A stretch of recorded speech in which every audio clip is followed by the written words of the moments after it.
بسم الله الرحمن الرحیم. السلام علیکم ګران کتونکو. لر او بر کې تاسو ته راغلی وایو. افسوسناک خبره ده څنګه چې موږ تاسو ته مخکې هم دا خبره کړې وه چې د ګیلمن وزیر بچ کېدل ډېر ګران دي. هغه لنډهراله او ګیلمن وزیر په حق رسېدلی دی. د هغه چې کوم اعلان دی د مرګ په خپله باندې د پي ټي ایم مشر منظور پښتین کړی دی.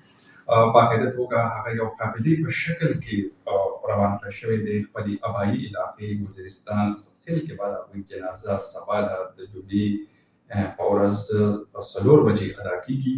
اسلام آباد موټر وې باندې د هغوی استقبال شو. دغه شان کله چې اسلام آباد ته روان شو ځای پر ځای باندې د دغې قافلې استقبال شو. پېښور ته په رسېدو باندې ډېر خلک راوتي وو. پېښور مختلفو علاقو کې دغه قافله ګرځېدلې وه. د دې راتلونکی پړاو چې کوم دی منظور پښتین دی، نور د پي ټي ایم قیادت دی ورسره ځي به جنوبي عضلات ته او بیا به رسي وزیرستان ته، شمالي وزیرستان ته.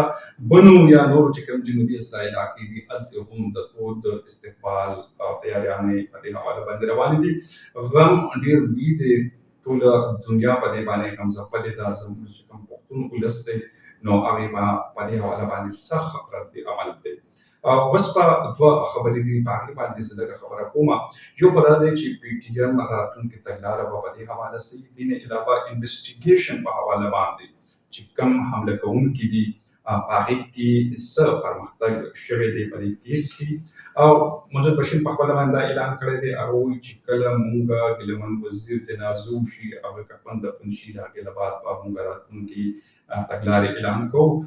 څنګه چې د غم خبره مه وکړله، ګیلمن وزیر چې کوم کورنۍ وه نو هغوی مخکې هم لیدلي وي. د هغوی چې کوم مور بیبي ده هغه لا تر دې لوی غم لا نه ده خبره کړی شوې. د ده ګیلمن وزیر د تره په کور کې ده مورې او هغه دا تر دې دمه نه ده خبره کړی شوې. اوس که راځو د انویسټیګیشن په حواله باندې درې څلور ورځې وشوې، خو تر اوسه پورې هر څه معلوم دی. سی سی ټي وي فوټیج کې دي چې کوم مرکزي ملزم دی آزاد داوړ هغه هم معلوم دی. نور چې 15 کسان دي هغه هم ورسره وو. خو لا تر دې دمه څه ګرفتاري په عمل کې نه ده راغلي. مونږ په خپله باندې د دې کیس چې کوم فالو کوي د اسلام آباد پولیس افیسر دي، هغوی سره لږه شېبه مخکې رابطه وکړه.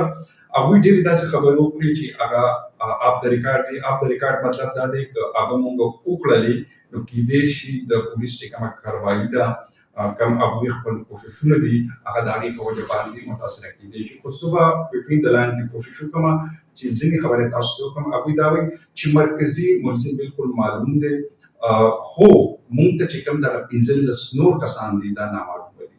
نو د هغوی لپاره مونږ کوشش شروع کړی دی. بل کوشش ما دا وکړو چې سوشل میډیا باندې یو تصویر د ایرپورټ د دوبۍ تک په حواله باندې دي.